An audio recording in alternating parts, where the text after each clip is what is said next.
ഇവർക്ക് football studio മലയാളത്തിലേക്ക് ഒരിക്കൽ കൂടി സ്വാഗതം. അങ്ങനെ ഇന്നലെ 3 മത്സരങ്ങളുടെ തോൽവിക്ക് ശേഷം ബ്ലാസ്റ്റേഴ്സ് ഇന്നത്തെ മത്സരം വിജയിച്ചിരിക്കുകയാണ്. ഹോം മത്സരത്തിൽ അധിക കാണികളൊന്നും ഉണ്ടായിരുന്നില്ല. കാരണം കഴിഞ്ഞ 3 മത്സരം അറിയാം, 2 ഹെവേ ഉൾപ്പെടെ ഒരു ഹോമും മത്സരങ്ങൾ പരാജയപ്പെട്ടിട്ടാണ് ബ്ലാസ്റ്റേഴ്സ് ഈ മത്സരത്തിന് ഇറങ്ങിയത്. ഇൻ്റർനാഷണൽ ബ്രേക്കിന് ശേഷമുള്ള മത്സരമായിരുന്നു, ആദ്യ മത്സരമായിരുന്നു.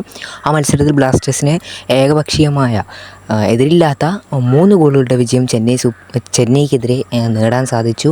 അത് നല്ലൊരു വിജയം തന്നെയായിരുന്നു. കാരണം ഇതുവരെ ക്ലീൻ ഷീറ്റോടെ വിജയിച്ചിരുന്ന ചെന്നൈ എഫ് സിയെ, അതും വലിയ സ്കോറിനൊക്കെ വിജയിച്ചിരുന്ന ചെന്നൈ എഫ് സിയെ, 4ാം സ്ഥാനത്ത് കിടന്നിരുന്ന ചെന്നൈ എഫ് സിയെ, ശക്തമായ ചെന്നൈ എഫ് സിയെ പരാജയപ്പെടുത്തിക്കൊണ്ട്, ഇതില്ലാത്ത 3 ഗോളിനെ പരാജയപ്പെടുത്തിയിട്ടുണ്ട്. അവർക്ക് ഗോളുകൾ പോലും ഗോളടിക്കാൻ സാധിപ്പിക്കാതെ വിജയിച്ചിരിക്കുകയാണ് ബ്ലാസ്റ്റേഴ്സ്.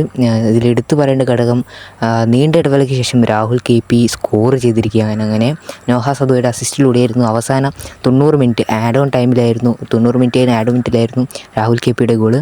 ഒരു കാര്യം പറയട്ടെ, ചാനൽ സബ്സ്ക്രൈബ് ചെയ്ത് വെക്കുക. ഇതുപോലെ ഇന്ത്യൻ ഫുട്ബോൾ അപ്ഡേറ്റ് നോട്ടീസ് ലഭിക്കുന്നതായിരിക്കും. ബെൽബട്ടൺ നോട്ടിക്ക് വീഡിയോ ഇഷ്ടപ്പെടുകയും ചെയ്യുക. അപ്പോൾ രാഹുൽ KP സ്കോർ ചെയ്തു. വളരെ കണ്ണ് നിറയ്ക്കുന്ന അവസരങ്ങളും മുഹൂർത്തങ്ങളായിരുന്നു. സെലിബ്രേഷനുകളൊന്നും ഇടാതെ അദ്ദേഹം നേരെ നോഹ സദോയെ അടുത്ത് ചെന്നുകൊണ്ട് അദ്ദേഹത്തിനോട് ഈ ഒരു ആഹ്ലാദം പങ്കുവയ്ക്കുന്ന കാഴ്ചകൾ നമ്മൾ കാണുന്നുണ്ടായിരുന്നു, സ്നേഹപ്രകടനങ്ങളൊക്കെ. പിന്നീട് അതിനു മുമ്പ് ജിമിനസിലൂടെ ഒരു ഗോൾ സ്കോർ ചെയ്തു. അസിസ്റ്റ് ഫ്രം കോറോ സിംഗ് ആയിരുന്നു. ഇപ്പോൾ 2 മത്സരങ്ങളിലും രണ്ട് അവസരങ്ങളിലാണ് കോറോ സിംഗിന് ലഭിച്ചത്. 2 മത്സരങ്ങളിലും അസിസ്റ്റ് കൊടുത്തുകൊണ്ട് അദ്ദേഹം ഇപ്പോൾ നല്ലൊരു പെർഫോമൻസിലൂടെയാണ് കടന്നുപോയിക്കൊണ്ടിരിക്കുന്നത്. യങ് ഇന്ത്യൻ പ്ലെയറാണ്. അടുത്ത 6 മത്സരങ്ങളിലും കൺസിക്യൂട്ടീവായി ഗോൾ സ്കോർ ചെയ്യുകയാണ് ജിമിനസ്, അതും എടുത്തു പറയേണ്ടതാണ്. മറ്റൊരു കാര്യം എന്ന് പറയുന്നത്, 2ാം ഗോൾ നേടിയത് നോഹ സദോയായിരുന്നു. നല്ലൊരു ഗോൾ തന്നെയാണ് നോഹ സദോ നേടിയത്. നോഹ സദോ ഒരു ഗോളും ഒരു അസിസ്റ്റുമാണ്, രാഹുൽ KP ഒരു അസിസ്റ്റും. അദ്ദേഹം 2ാമത്തെ ഗോളും സ്കോർ ചെയ്തു. നല്ലൊരു പഠനമാണ് ഇന്നലെ നോഹ സദോയും കാഴ്ചവെച്ചത്. നമുക്ക് മറ്റു കാര്യങ്ങളിലേക്ക് വരുമ്പം പരിക്ക് മാറിക്കൊണ്ട് 99% ടീമിൻ്റെ പരിക്ക് മുക്തമായിട്ടുണ്ട്. സച്ചിൻ സുരേഷ്, അതുപോലെ തന്നെ പ്രവീർ ദാസ് തുടങ്ങിയ പ്ലേയേഴ്സൊക്കെ ടീമിലേക്ക് തിരിച്ചെത്തിയിട്ടുണ്ട്. ഐബൻ ഡോംഗ്ലിംഗ് പറയുന്ന താരങ്ങളൊക്കെ പരിക്ക് മാറി തിരിച്ചെത്തിയിട്ടുണ്ട്. അത് ബ്ലാസ്റ്റേഴ്സിന് നല്ല രീതിയിൽ ഉപകാരപ്പെട്ടു. അതുപോലെ തന്നെ പരിക്ക് മാറി നോഹ സദോ എത്തി, സച്ചിൻ സുരേഷ് എത്തി. ഇന്നലെ നല്ല രീതിയിൽ ഉപകാരപ്പെട്ടു എന്ന് തന്നെ ടീമിന് പറയണം. അതുപോലെ തന്നെ കാർഡിൻ്റെ സസ്പെൻഷൻ കഴിഞ്ഞ് പെപ്ര ഇന്നലെ എത്തിയിരുന്നു. ലൂണ അത്യാവശ്യം നല്ല പ്രകടനം തന്നെ ഇന്നലെ കാഴ്ചവെച്ചു. അതൊക്കെ ടീമിന് ഗുണം ചെയ്തു തന്നെ പറയണം. അതുപോലെ തന്നെ ഒരു ക്ലീൻ ഷീറ്റ് വിജയം, 20 മത്സരങ്ങൾക്ക് ശേഷമുള്ള ആദ്യ ക്ലീൻ ഷീറ്റ് വിജയമായി ഇന്നലത്തെ മത്സരം മാറുകയുണ്ടായി.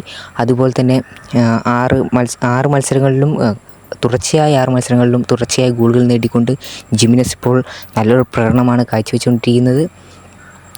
രാഹുൽ KP കുറേ നാൾക്ക് ശേഷം ഗോൾ സ്കോർ ചെയ്തു. അതൊക്കെ നല്ല മുഹൂർത്തങ്ങളാണ് ഇന്നലെ പങ്കുവെച്ചത്. കുറേയധികം ചെന്നൈ ആരാധകർ ഇന്നലെ കളി കാണാൻ വന്നിരുന്നു. ബ്ലാസ്റ്റേഴ്സിനെ പരാജയപ്പെടുത്താൻ സാധിക്കുമെന്ന് കരുതിക്കൊണ്ട്. എന്നാൽ ബ്ലാസ്റ്റേഴ്സിനെ പരാജയപ്പെടുത്താൻ നേരത്തെ മത്സരത്തിൽ ചെന്നൈക്ക് സാധിച്ചില്ല. ഒരു ഗോൾ പോലും സ്കോർ ചെയ്യാൻ അവരെ കൊണ്ട് സാധിച്ചില്ല. ഇനി ഒരു മത്സരം കൂടി ഉണ്ട്, അത് ഹെവി മത്സരമാണ് അവരുമായിട്ട്. അത് ചെന്നൈയിൽ വെച്ചായിരിക്കും മത്സരം നടക്കാൻ പോകുന്നത്. ഏതായാലും പരിക്കൊക്കെ മാറി നല്ലൊരു ടീം തിരിച്ചു വന്നിട്ടുണ്ട്. മത്സരം തുടങ്ങുന്നതിന് മുമ്പ് കോച്ച് മിഖായൽ സ്റ്റാർ പറഞ്ഞിരുന്നു, നല്ലൊരു ടീമിനെ തന്നെയായിരിക്കും ഞാൻ ഇറക്കുക എന്നുള്ളത്. അത് ഇന്നത്തെ മത്സരത്തിൽ കാണാനുണ്ടായിരുന്നു. അതുകൊണ്ട് തന്നെ വിജയിക്കുകയും ചെയ്തു. അത് ഇടയിൽ മിലോസ് ഡ്രിൻസിച്ചിൻ്റെയും തലയിൽ കൊണ്ടുകൊണ്ട്, ചെന്നൈയുടെ ഒരു ഷോട്ട് തലയിൽ കൊണ്ടുകൊണ്ട്, സച്ചിൻ സുരേഷിൻ്റെ കാലിലും കൊണ്ടുകൊണ്ട് ഒരു സേവ് നമ്മൾ കണ്ടിരുന്നു. ഒരു ഗോൾ ലൈൻ സേവിന് തുല്യമായിരുന്നു അത്. ക്ലീൻ ഷീറ്റിന് വേണ്ടിയുള്ള പോരാട്ടം തന്നെ പറയാം. ഏതായാലും വീഡിയോ വേണ്ടിപ്പിയാണ്. ഇനി അടുത്ത ബ്ലാസ്റ്റേഴ്സിന് മത്സരം വരാൻ പോകുന്നത് വ്യാഴാഴ്ചയാണ്. അത് ഹോം മത്സരമാണ്. ഗോവയായിട്ടാണ് മത്സരം നടക്കാൻ പോകുന്നത്. ഗോവ അതിശക്തർ തന്നെയാണ്. 4ാം സ്ഥാനത്താണ് ഗോവ ഇപ്പോൾ ഉള്ളത്. ഗോവ ഈ മത്സരം ബ്ലാസ്റ്റേഴ്സിന് വരുന്ന മത്സരം വിജയിക്കാൻ സാധിച്ചാൽ ബ്ലാസ്റ്റേഴ്സിന് 4ാം സ്ഥാനത്തെത്താൻ സാധിക്കും. ഇപ്പോൾ 8ാം സ്ഥാനത്താണുള്ളത്. 10ാം സ്ഥാനത്ത് നിന്ന് 8ാം സ്ഥാനത്തേക്ക് 11 പോയിൻറ്റുമായി ബ്ലാസ്റ്റേഴ്സ് ഇന്നലെ കയറിയിരുന്നു. അടുത്ത മത്സരം വിജയിക്കാൻ സാധിച്ചു കഴിഞ്ഞാൽ ബ്ലാസ്റ്റേഴ്സിന് 4ാം സ്ഥാനത്തേക്ക് എത്താൻ സാധിക്കും, 14 പോയിൻറ്റുമായി കൊണ്ട്. അതായത് വീഡിയോ വേണ്ടിപ്പിയാണ്. സബ്സ്ക്രൈബ് ചെയ്ത് നോട്ട് ഇഷ്ടപ്പെടുകയും ഷെയർ ചെയ്യാൻ മറക്കണ്ട. Thanks for watching.